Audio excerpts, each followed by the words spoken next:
Wholesome and Wild, Follow is Fian. Sacred Messages, Ola's Leifa, a special podcast series with Kathleen O'Hara Farren and Sandra Saradesi. Welcoming our guest, Mishi McCoy. Welcome to this Sacred Messages with myself, Kathleen, and Sandra Saradesi, and our lovely guest, Mishi McCoy. We're going to explore how it feels to be at home in your heart.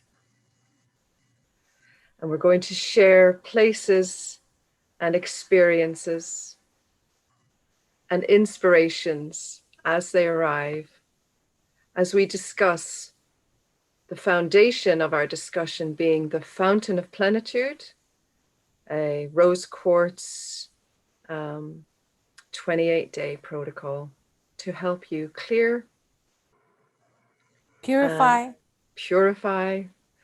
and feel refreshed. And there's so much to it, and there's so many perspectives. Sandra, you like to bring about perspectives. You like to bring the perspectives of others, the stories of their lives out. Yes. And we all benefit from hearing each other's perspectives. Yes, and today I would like to invite the divine perspective, the highest perspective possible, as we blend in with the infinite intent in this series, because it is our only intention that these episodes enhance and elevate not only your heart, but your entire being. And we thought, we felt, and it was so appropriate to invite our beloved sister here, Mishi, that I had the honor and privilege of meeting recently in this lifetime, and is the resonance of the heart. And Mishi also participated in the protocol of the Fountain of Plenitude. And we also had further development and in a closer way through the Belvaspata angel gods. So Kathleen, I'll give it to you. Yeah, so what you're explaining is the bigger picture of all the wonderful things that we share. And Mishi is a healer and is situated in the Cherokee Nation, which is in North Carolina in the States, United States. And you're over, Sandra's over in Bali, and I'm in Ireland. So we have this expansiveness in common, but we're bringing it here to this moment. When I heard it was Mishi that we would be meeting today, I thought, oh, I'm curious to know more about you. And when I learned that Cherokee Nation was a sovereign nation, I thought, well, that's how more and more I'm feeling in myself. And that's quite like feeling at home. And that's something that the Sierra Almeen has brought to us as well. Coming home to ourselves is one of her recent books. So maybe we could just start with, saying, how does it feel to be at home right now in yourself? What is this present moment like for you, Mishi? For me, this present moment is, like you were saying, it's about the sovereignty and feeling at home in myself. And I will say that the Fountain of Plenitude really helped me to feel more comfortable in my own skin, per se. And it opened up my heart. It allowed my heart to expand. And really, it took me on a journey of self-discovery. I got to know myself a lot better. And I realized that as I began to reacquaint myself with my inner child, it really brought forth the innocence and the wonderment, the joy, the peace, the clarity. And that's a really good feeling to be yourself, to truly be yourself.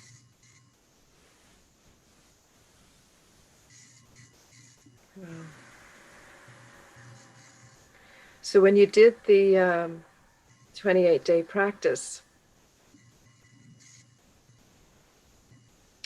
how did that change come about? Like, it sounds very respectful to yourself, like, you know, really loving yourself and caring for yourself in a way that your long life previously was there, but you didn't know it was there. So tell me a little more about that. Like, the process that you went through sounds like a lot happened, you know?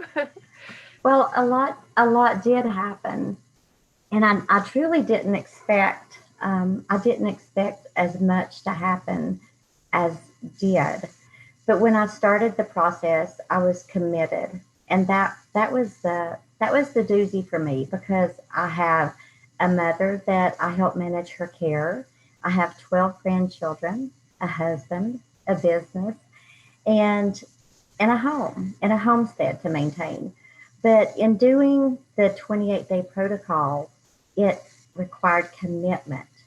And doing that protocol, which was, I would rather call it ceremony, because it was a ceremony of entering into the sacred space, not just in my home, but within myself.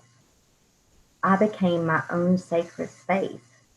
And so using the oils and using the rose quartz stones, using the music elixirs and the meditations, I called, when Sandra and I talked, I told her, I said, when I'm in the tub, I hear your voice, because I'm listening to the 99 tones of innocence, pure innocence. And I loved her accent. I would listen to it before I went to bed of a night. When we were in the car, we would listen to it.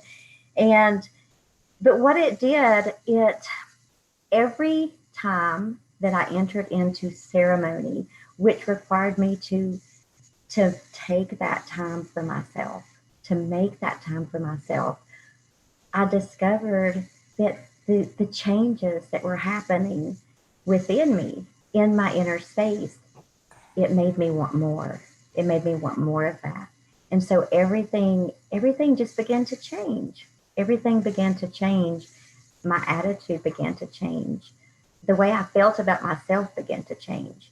And so when I say coming home to myself, the way that you feel about yourself, if you don't like to be at home, then it's hard to really, you can exist there, but you don't live there. And so when we come home to ourselves, we can exist in our bodies for a long time, but do we really live? Do we really live in that place where we're comfortable within ourselves and not afraid to explore our inner space? That's beautiful. I'm thinking about the listening to your body, but it's more than that. It's more, it's the richness that's within your body, the inner space that you mentioned. Tell me more about the body, because I know that that's part of your healing work, that you're aware of the body in ways more than I am. And I too have been discovering this feeling that happens when you are present and dedicated and, yeah, ceremonial with yourself. So could you share a little more about the body healing practices that you're aware of, so that I can start tuning in, or we can start tuning in more to how much the body can offer, if you're able to hear it. So in a way, you're directing us to our inner being, inner self. Well, I worked as a massage and bodywork therapist for about 25 years. And my emphasis, or my focus, my heart was really, really pulled to visceral somatic releases and psychosomatic releases. So it had a lot to do with the trauma or the pain or the disease that was held in the body, in the organs, and the, I guess you would call it a matter, physical matter, and mental, emotional, spirit connection. It's where it all interfaces.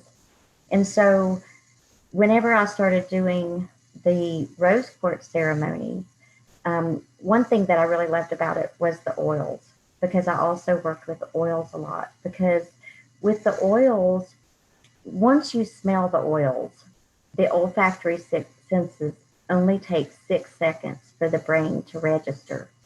And so immediately the fragrances begin to work in the body, the healing properties, without even applying them to your skin, just by smelling them. And so we know that the smell is the one thing that we did not lose. So even in smelling the oils, it helps us to come back home to ourselves, because we remember who we are when we smell those oils. It's I spoke with someone a while back who has a very hypersensitive, sensitive feeling to oil, and she said that she couldn't stand to have the oils on her skin. And I said, well, that's okay, because even if you can't wear the oils, smelling them, because the frequency is still there. The healing frequency of the oils is still there, even in the smell, the smelling of them.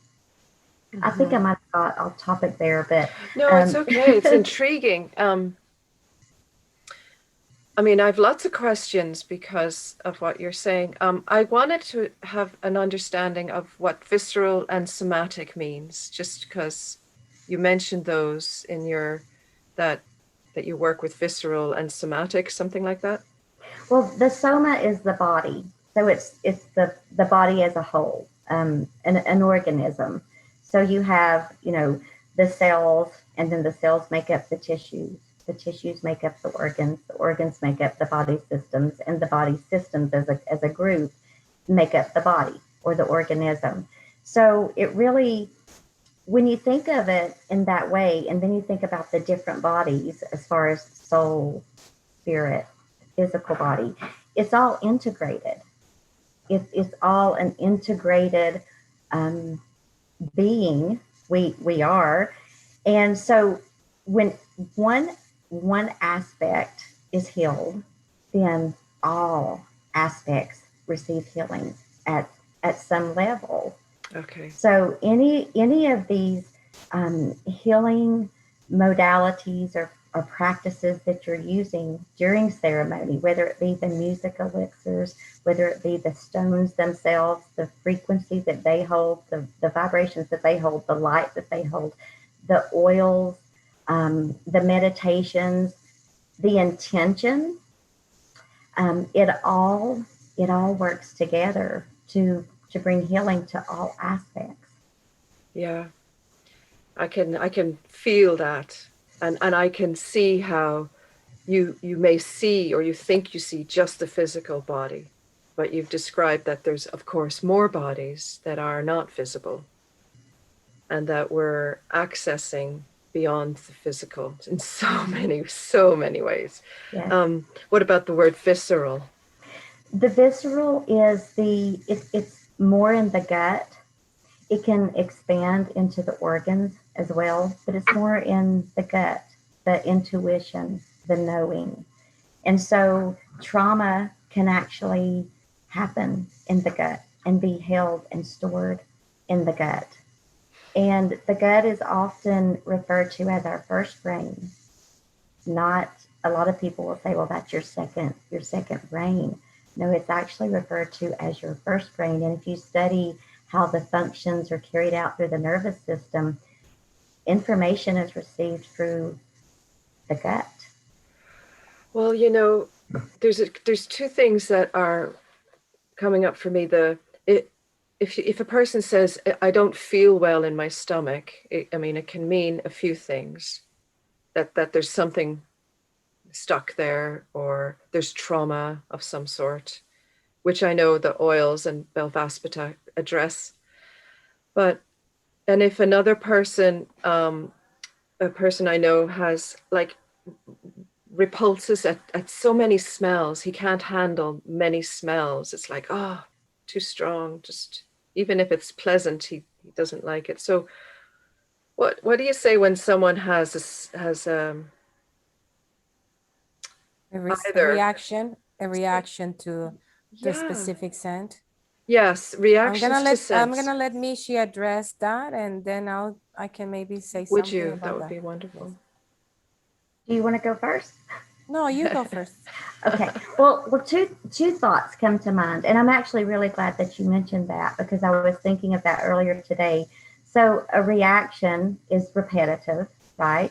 So there was an initial trauma or whatever has taken place, and then there's a response, and the response is the now moment, and that's another part of the beauty of the Fountain of Plenitude is that it brings you into the now moment so that you're not reactive, you're responsive. You can show up to life in every moment and you can respond. And also, with during the protocol, we use the rose oil. I grew up near a graveyard.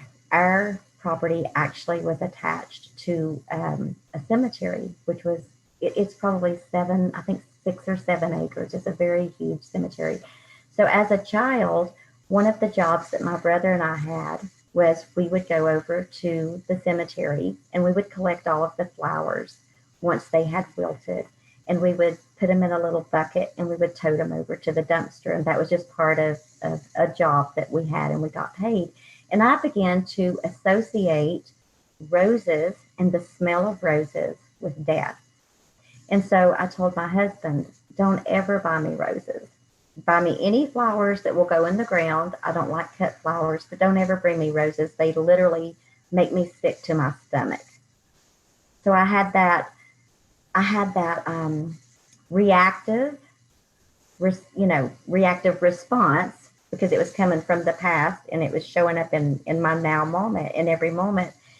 But when I got the oils that were in the kit and I was looking through them, I was so excited. And then I saw rose and I said, oh. And so I opened it and I smelled it and I literally got sick. I just became sick to my stomach. And it's interesting to me, this did not dawn on me until about I think it was the end of the first week or the beginning of the second week. I went to use the rose oil and I no longer had that response or that reaction. And I thought, well, that's interesting.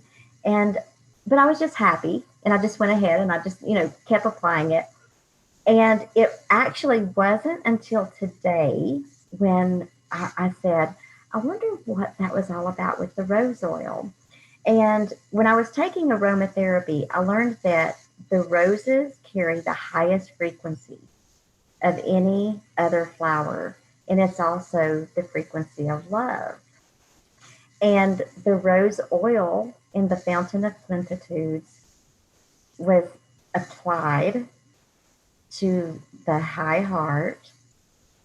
And so I had a distortion. About life and love and death, and that was healed. So many things were healed. And that was the beauty of it, was that it wasn't necessary for my cognitive mind to understand everything that was going on. By showing up and being committed and having the intention that this is going to work. I'm going to tap into something here. And it did. And so it's continuing, it didn't just stop whenever the 28 days stopped with the first phase or the second phase. And my husband and I are getting ready to start again because we want to do it together completely, because as I'm putting on the oils and I'm putting in the meditations or I'm putting on the music, he got to where he would say, are we putting on our oils tonight? No, but this one goes where and why does it go here?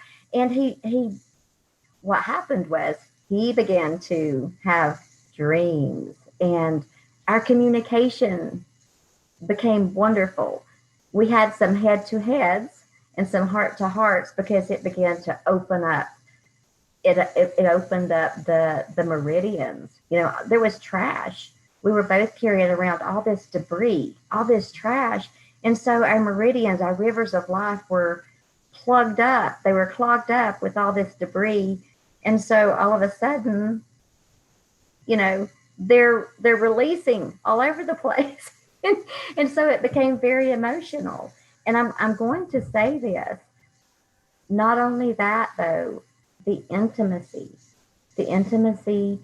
that we had became so much richer, and we became so much closer, and the ability to communicate, the passion, the creativity, because the Kundalini, everything was opening up.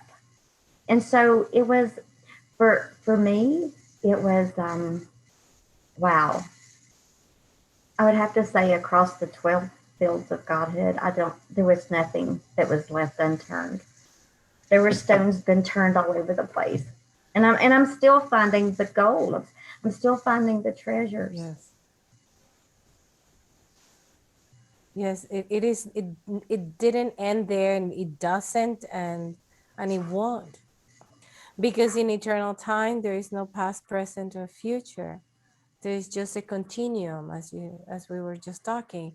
And it is wonderful to hear, Mishi, and it's so hard to interrupt you because you're full of this river of gold, of beauty, and of wonderful, true, full-hearted experiences that I know that people that are tuning in will be really happy that you express your perspective, your unique tone that is here, because it's your emphasis, and the structure is there, the support is there with the protocols, but one thing that we cannot do for you is a commitment.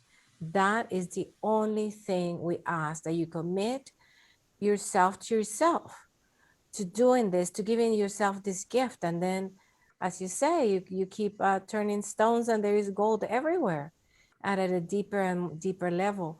And the oils are fantastic. And it's interesting, you're talking about the rose oil. We had a talk about rose oil yesterday, the scent of the rose.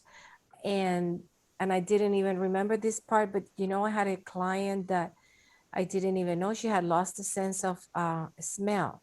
This is like over a decade ago, and I was breaking, let me see, almost a decade. Well, Almin's oils, we started in 2012. So this must have been end of 2012, something around 2013 tops. And so I was giving a Belvaspata healing circle with a meditation and applying the oils. And this woman was so excited. She says, Sandra, I recover my sense of smell with the rose oil. I had no sense of smell for, I don't even remember. She goes, I went to wash my hands in the bathroom. She comes jolting, jumping, bouncing. I could smell the soap. And I'm thinking, wow, I take for granted smelling the soap. Look at this, how incredible the miracle that has changed her neurons, the brain cells, into communicating different emotions through the scent. It's fantastic. So we talked about how we incorporate all the senses into the protocol. So to make it all more powerful, the runes, the scents, the Belvaspata healing sessions, the touching, the crystal, the blessings, the meditations, the music, we bring on like a collage, a rich collage for you to create your own masterpiece. And it's communicating within the body. It's just striking me how much communication can go on within your own body. Yeah. And you clear one area and it opens up other areas.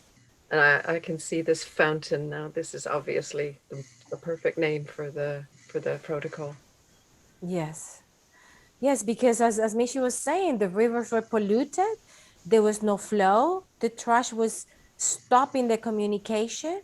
And the culmination of the 28 days is actually bringing all the organs and the meridians into communicating and creating their own symphony in the play, and the understanding that they all have a unique gift. There is no need to pillage each other because there is room for everybody. And if we could only understand this as well, not only allow our inner parts of our being to communicate this way, but also to celebrate others when we see their talents, instead of going into the lack, which is the emotion of jealousy that incidentally blocks the pericardial meridian, and it's healed through the henna flower oil. So there's a lot of this goes around in humanity. It's a lack. Like, there's how many people, how many things we can do. There's no room for competition. There's no competition when you know your self-worth, when you know your value, when you love yourself, when you know yourself, when you're home for yourself. I know that, my inner mansion has red and golden fabrics. And, your inner mansion is turquoise and white. And your inner, it's like there's no need for competition. We need all the colors. We need all the sounds. We need all the fabrics, the textures, the taste. And we pick and choose. And it doesn't mean it's forever. For now it's red and gold. Maybe tomorrow I want a black and white.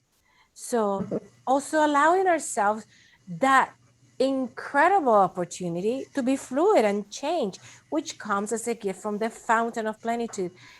When I have people that are a little bit more new to all means material, and they are sending me email, oh my God, when are you going to send the email? Are you going to send the email now?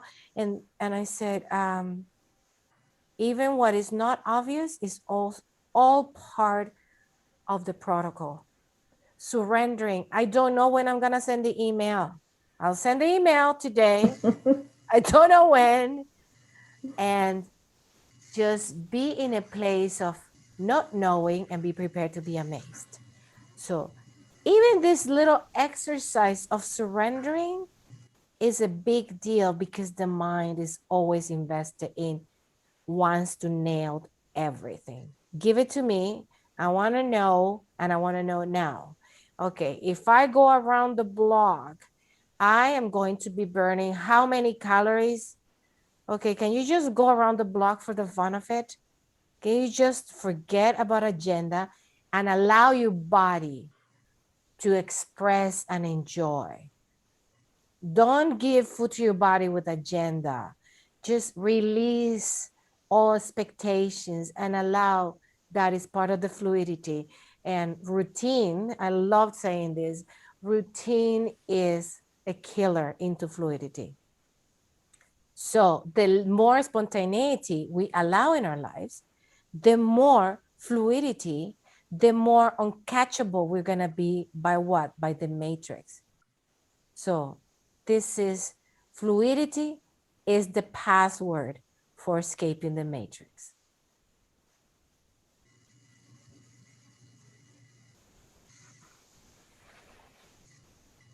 Makes me think about picture. Well, that's going back to childlike wonder and innocence. Yes. Mm-hmm. Really, it is. If you think of a child, they do things for the fun of it. Mm-hmm. Joy. They live in joy. Yes. We lived in joy. And that's part of returning home, coming home to ourselves. It brings us back to that childlike wonder and joy and innocence and spontaneity and creativity. And let's play. Let's have fun. through this childlike wonderment, there is one of the pillars of high magic. In childlike wonderment, do magic seeds grow? Something like this. So magic grows only in this type of inner terrain of childlike wonderment. And it's the more we allow, and it's, you know, it might take lifetimes for people to allow, because the voices will interfere. But the tools that we give here in the Fountain of Plenitude not only are for communicating our body, giving us messages, but also to stop the noise in the head, which is the archie enemy of allowing or surrendering. There is there is an army of voices there waiting to kill the spontaneity and support the fear. So, you know, I was talking to a very dear friend of mine, and we were talking about courage and how courage, Almin has said, when the mind is silent, there's no need for courage. Courage doesn't even show up in the picture. It's automatic action. However, when we are in this platform of needing to put it through with courage, what is really amazing to me, that courage is something that it could go overlooked, because if you don't have the courage, then you don't know what you missed. It's some like it works like missed out opportunities. But if you carry on with courage, you will discover lands that were not even in your compass. So it is how many things we missed out for lack of courage. And even from my early age memory implant, I always thought to myself, regret is something I never want to have to live with. And regret of doing something, I will never have. I will have a regret of not doing something that I feel I should do. So, and regret is one of the emotions that oh, I'm a little confused at the moment what meridian is it. I think is the pericardium as well, I believe. Regret is one of those emotions that will never let us raise our head. Oh, I'm really seeing the picture of how things get in the way. But in order for them to get in the way, you have to know that the horizon, or that hope and goodness, and you have to trust. So it's almost like, tell the mind there's hope, tell the mind there's to trust, tell the mind that if you live in gratitude and praise of what you have, more becomes available to you. Just to let the mind know it you know, it doesn't have to put up blocks, if you know, or the emotions that are kind of tell you, get down, don't do that, or whatever. It's almost like, this is why I love hearing about the experience of the Fountain of Plenitude, because you've come through to the other side and you're able to see, you know, it's nice to feel at home in yourself, and really at home, as Mishi was saying earlier, really at home in yourself and not just a resident. Yeah. Yes. I want to go back to what you were saying, Kathleen, because I feel it's really important that we make the transition from the head to the heart. Yeah. Yeah. Because and in order to trust the heart, this is the work that we do in the Fountain of Plenitude. We purify the 48 distorted emotions, and we bring the tones of purity in its place, in each of these emotions' place. And once we know what's on the menu, what was there for eons, what was the default? You know, guilt is like such an automatic default. It doesn't even become default. It's almost like waiting to jump. Is anything becomes a guilt trip. It is so important to uncover, and hence, I believe cancer in the colon it's out there as one of the highest type of cancer, and that's where guilt is lodged in the large intestine. So you know, all we want to do is have fun and enjoy life. yeah. And these things have kept us sort of suppressed. Yeah. Have you any thoughts, Mishi, on this? Well, I was thinking, as Sandra was speaking about coming home to ourselves with the Fountain of Plenitude. If we have someone as a guest in our home and we say, make yourself at home, make yourself at home, we are saying to them, lighten up. Feel as light as you would in your own home. And if we apply that back to ourselves, so many of us, and I know, you know, I'm getting more comfortable in my own home. But lighten up, what does that mean?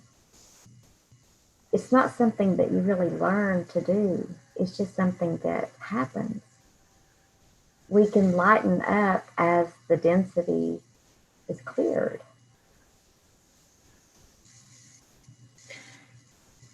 Can you do that when you're on the road? If your home is your body, you know? I believe we can do it anywhere. Uh-huh. I believe we can do it anywhere. When I was working with clients, I would say, breathe, lighten up, you know, loosen up. And what I discovered very quickly was it would cause them to hold their breath. Their body would become tenser because then it became a challenge. Because that's been part of the program is I'm going to do it wrong. You know, even to the point when you tell someone to breathe, they go into this automatic reaction of, what if I don't breathe right? You know, to the point that a lot of people would need me to tell them how to breathe just so they felt that they were doing it correctly and they could rest and relax. And a lot of times people don't realize how much tension they're holding in the body, and which is the resistance to life.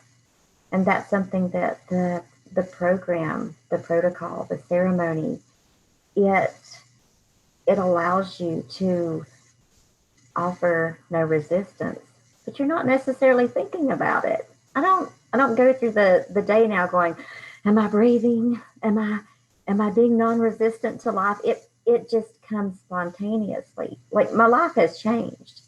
My life has truly changed. And the Belvasvata angels bringing clarity. You know, that clarity has come. I can't say for me that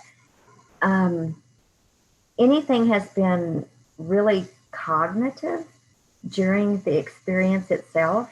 I knew I was applying the oils. I knew where to apply them. I knew what meditations. I knew what music I wanted to hear that night. I knew how to surrender to most of it, but there would be icky times. You know, sometimes when you're doing the meditations and something comes up, but learning to just sit with that for a moment, or to lay with that for a moment and to feel it and not be afraid to feel what was coming up. And as quickly as it would come, it was gone, because you're able to surrender. You're able to surrender. That surrendered trust is just there automatically. You know, it's just there automatically. So in retrospect, though, I can look back and I'm starting to see, oh, wow, this has changed. My response to this has changed. And can't always put my finger on it. I can just tell you that that's been the case. And sometimes I know that it was the working together of the different alchemical equations of doing this and that. And so these new songs are produced in your heart and in your being. And as they're produced from your home, they're going out into your environment, which is your home as well, because wherever you are your own sacred space and you're standing in it. And so it all becomes your sacred space. And it really is coming from within and being at home in your own skin. And so I'm at home. I'm more at home than I've ever been. And I've lightened up. But it's not anything that I did necessarily, except be committed to my own process, my own magic, my own joy, my own healing. Mishi, would you say that the takeaway for you, the gift from the Fountain of Plenitude, if you were to try to encapsulate it in limiting words, would you say is lightness of being? Yes.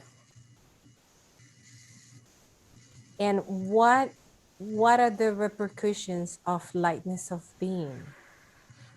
Tell me a little bit about that. How does that feel in your home, in your world? It feels divine.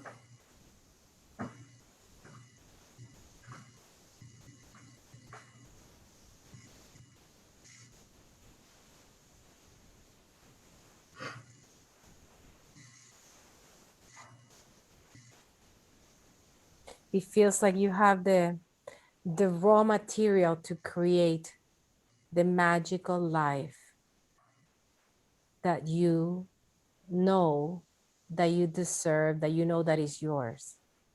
Yes. I think it was yesterday we were talking about how magic cannot be conjured in a heavy heart. And this is why you have turned into this permanent sparkle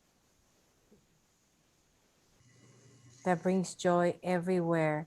And when I read your postings now on Facebook, I feel the richness of each word and the intention and your heart. There is, everything is so full. I feel your cup overflowing and makes me so happy beyond. Thank you for doing that, because it's actually the greatest service we can render is to be happy and to be joyful and to be hopeful. And the lightness of being open doors for you in hope, things where you thought that you were not going to, that you were even unconsciously given up on. Well, almost 3 years ago, I think it was almost 3 years ago. I lose track of time. But I had a heart attack and a complete nervous breakdown at the same time. And I had a near-death experience. And what happened was the near-death experience itself was very beautiful. And it was so beautiful that when I came to, I was angry. I was like, no, no, you have not sent me back to Earth. No, you have not. And so I didn't completely understand it. You know, I did understand that there were holes blown in my luminous cocoon, and I was in a lot of pain. You know, I had lived, but I was just in so much pain still, and I was so angry.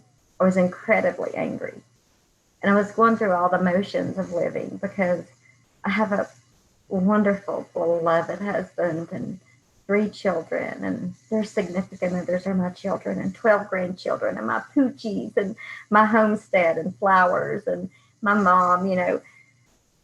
But I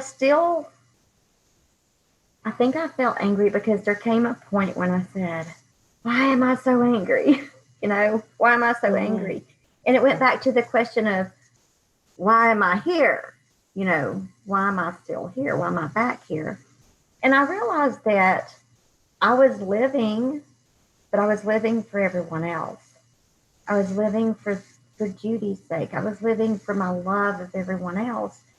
And what has happened now is love for myself. Because as I began to commit to the process, and I had committed before I ever received my kit, that each time that I entered into ceremony, I was started to love myself. And it was foreign. It was foreign to me. It truly was. It was foreign for me to say no to someone else so that I could say yes to myself and not feel guilt. And so, yes, that light-heartedness, that lightness of being, that I can't say that it's restored to me because I don't ever remember having it like this. I know that I have, but, you know, childhood trauma. And when I cried earlier, it wasn't because I'm in pain. I cried because I'm not in pain.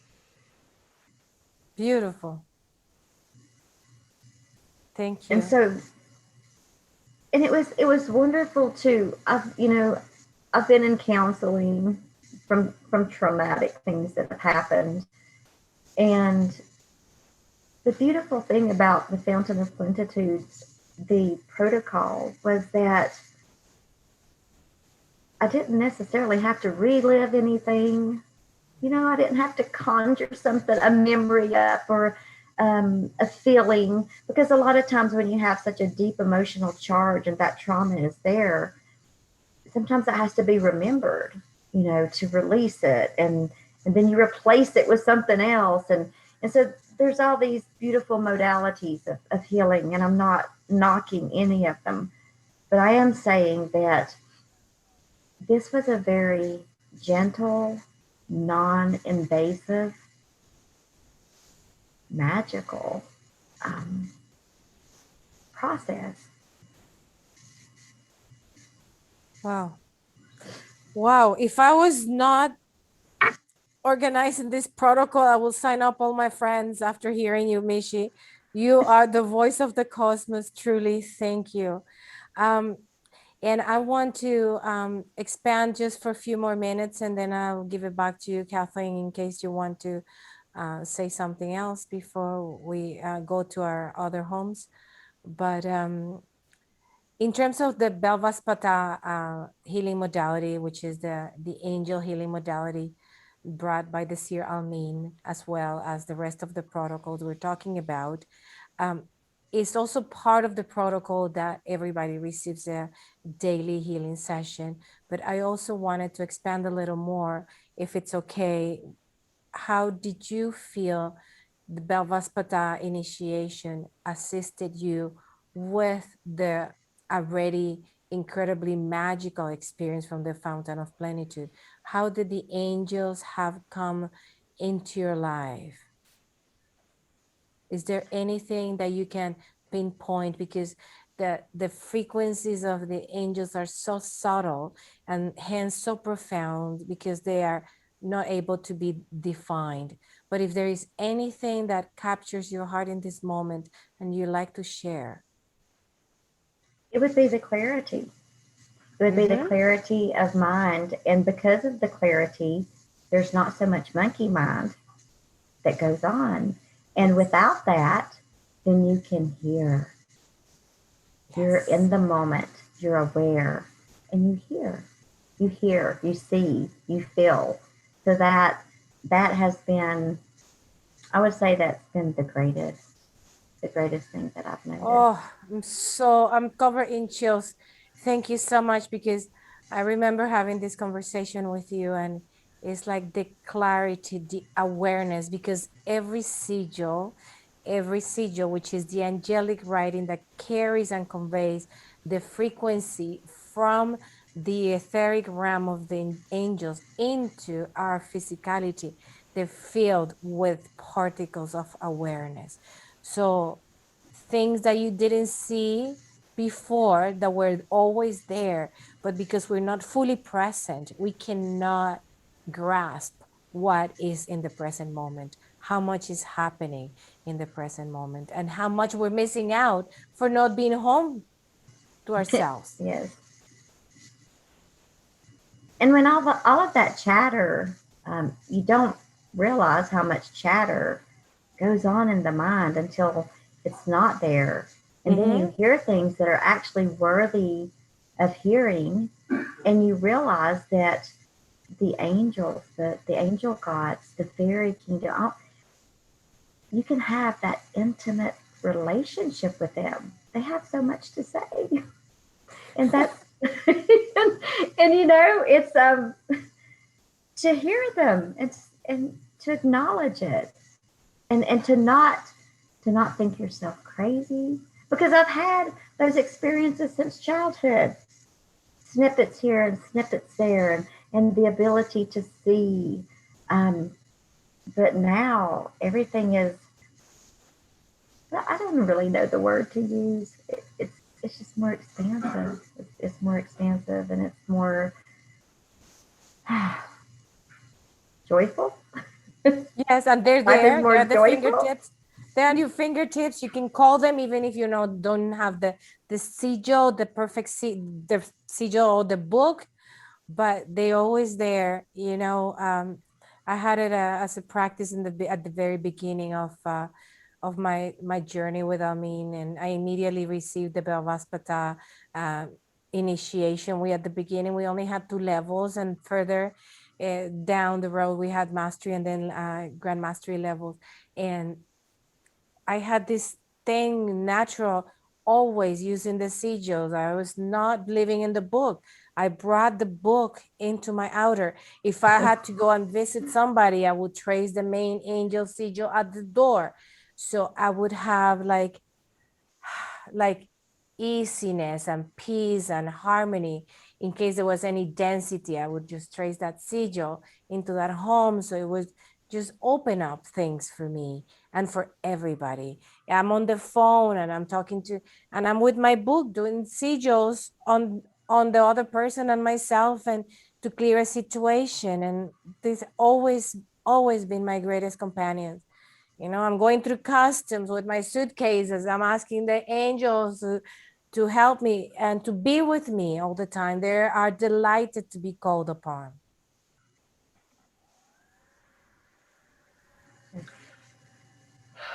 It's so nice to listen. It's not just listening with the ears anymore. It's the whole body. It's to the words you're saying. It's the communication of the language we're using, but also awareness that there's so much more language. I mean, as you're speaking, I'm thinking what a gift it is to have the songs of the organs, for example. We can listen to those and our bodies can take them in, and we can clear the 48 distorted emotions without going near a counselor, as you say. Yes. And like there's this rediscovery. I think it's worth mentioning here because we're in my country, I'm rediscovering the Irish language, and the language that is there's more to life than meets the eye or the ear. And if you can listen with your body to the sounds of the vowels of the languages that maybe have almost been lost, and in that it kind of brings you to a present moment. So it kind of brings you into yourself, yourself, and from the present, you're not kind of broken. You're not in parts. Right. I like that. You're not fragmented. Yeah. Yes. Wow. So whole and wild. I like it.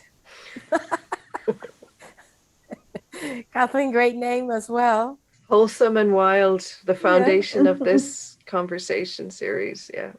Yes. I like that. If I may say, when I was in school, the integrative, it was the Institute of Integrative Health.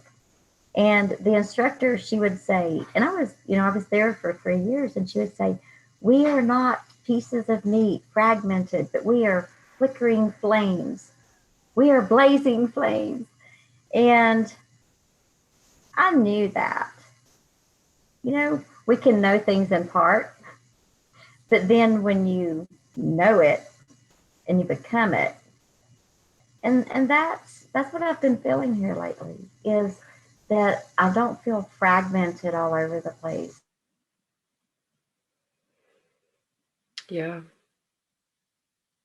Yeah, I know what you mean, Mishi. I'm just going to let you, while the computer internet connects itself, when I'm waking up in the mornings, I'm feeling more like the stage before the butterfly awakens, that the body is feeling more solid in its, I'm more present. And it's like inevitable kind of a feeling that comes with can-do attitude. Yes, I can. What do you think, Sandra?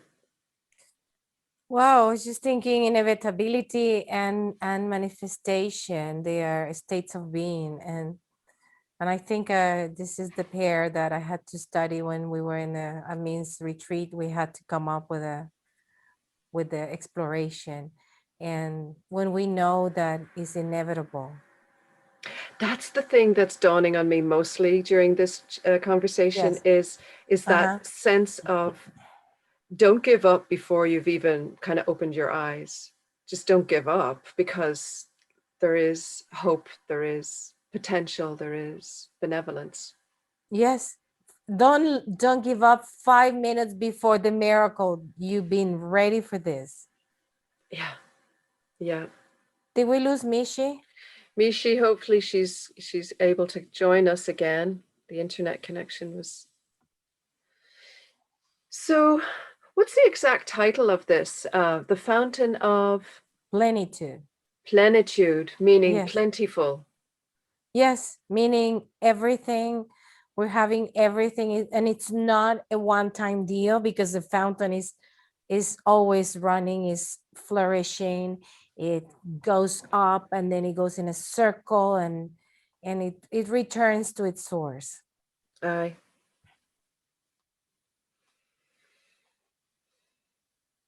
I think also anchoring is part of it. There's something, it's not, it's, or maybe it's not. Maybe you're anchored in your body while the process is happening. Mm-hmm. So the coming home to the self, you touched on something in the morning. You said you feel like this chrysalis becoming a butterfly, and what is really happening to the body, that the body is such a miracle that it has to raise up to the task of hosting the soul and the spirit, because it's time for the reunion. That is why all of this work, to bring that into the oneness. And it's not something that we know already. We actually can't say, I know what that feels like, until, yeah, you allow for it. Mm-hmm. The joining of your whole being. Yeah, wholesome. Yeah. That's when you can come home to yourself, when you're whole. Speaking of coming home to yourself, Mishi is coming She's home coming home to us. to this place. We were just finalizing the coming home to ourselves entails being whole. And this is the foundation of of a wholesome life, being home, and it's all in the process of what we are preparing with the Fountain of Plenitude. All of these are the steps to come home to ourselves, to be whole.